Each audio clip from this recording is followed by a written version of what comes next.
I was 11 the first time I almost got kidnapped. I didn't fully understand that's what was happening until I got older, but now when I look back on it, it's obvious, that's exactly what it was. It was Halloween, same year, same town. This time I wasn't with a big group or with my parents. It was just me and my friend Casey again. We had finished most of the houses near my place and decided to cross Jack Winkle River to hit the nicer part of the neighborhood. That little wooden bridge was kind of like a landmark for us. It was getting late, not midnight late, but late enough that fewer kids were around and the air felt colder. Most porch lights were still on, but a few had already been switched off for the night. Our candy bags were heavy, dragging against our legs.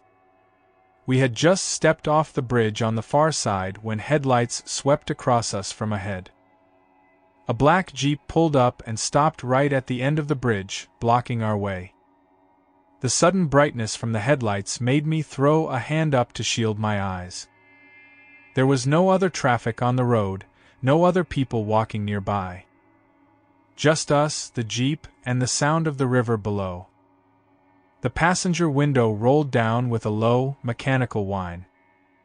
We couldn't really see the driver's face because of the glare, but we heard his voice. It was rough and raspy, the way someone's voice sounds after years of smoking. "Hey," he called out. "Come here a sec, boys." Something in my stomach dropped. Every school assembly about stranger danger flashed through my mind at once. Casey didn't even hesitate.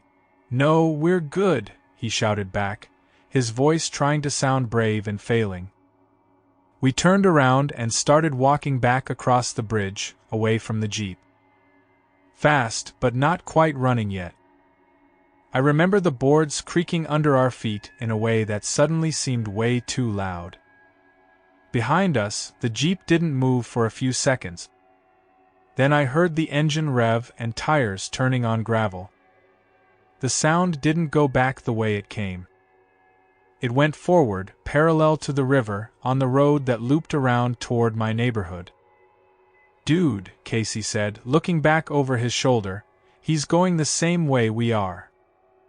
"Just ignore it," I said. "We'll cut through the next street. There's people there." We hurried off the bridge and into the subdivision, trying not to look like we were panicking. We passed a couple of houses with pumpkins still lit, but nobody was out front anymore. The air felt empty. That's when the second vehicle showed up. We turned a corner and a dark SUV came around from the other direction, way too fast for a residential street. It braked hard, stopping a few feet in front of us. The front and back passenger doors on our side opened almost at the same time. There were 3 men inside. Older, definitely adult. The one in the back had messy gray hair and a mustache, and when he spoke his voice had the same raspy, smoker's sound as the guy in the Jeep. I don't know if it was the same man or just someone like him. I honestly don't know what's worse. "Hey, kids," the man in the back said, trying to sound friendly. "Hop in. We got free bags of candy in here." He actually lifted a crinkling plastic bag a little, just enough for us to see a few candy wrappers inside, like that was supposed to make this all okay. In the corner of my eye, I saw the black Jeep again at the far end of the street, idling with its lights off now. "No," I said immediately. "We're fine. Our house is right there." It wasn't. We were still a couple of blocks away. "Come on," the man said. "It's late. We'll give you a ride home. Lots of candy. You like candy, right?" Casey grabbed my sleeve so hard it hurt. The way his hand was shaking told me everything I needed to know about how scared he was. "We have to go," he whispered, barely moving his lips. We both turned and took off, running down the sidewalk. Behind us, the SUV doors slammed shut. The engine revved. I heard the squeal of tires as it pulled forward, following us down the street. The Jeep turned as well, rolling slowly behind the SUV like some kind of convoy. "Run, run," I kept saying, as if Casey needed the encouragement. Our candy bags were heavy and swinging wildly, slowing us down. We dropped them without even thinking. Chocolate bars and lollipops spilled across the pavement, but we didn't look back. The SUV sped up, then slowed, matching our pace like they were hurting us. At one point it pulled ahead and stopped at the corner, the back doors opening again. The Jeep came up behind us, not quite close enough to hit us but close enough that I could hear the engine right at my back. They were trying to trap us between the two vehicles. We cut through a yard, trampling dead leaves and Halloween decorations. Someone's plastic ghost crumpled under my feet. We jumped a low hedge and sprinted into the next cul-de-sac. I knew this one. My house was just at the end of the next street over. I could almost see its porch light through the gap between two houses.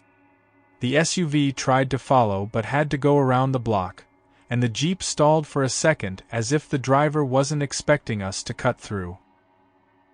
That hesitation was the only reason we got the head start we did. We ran harder than I'd ever run in my life. My chest burned.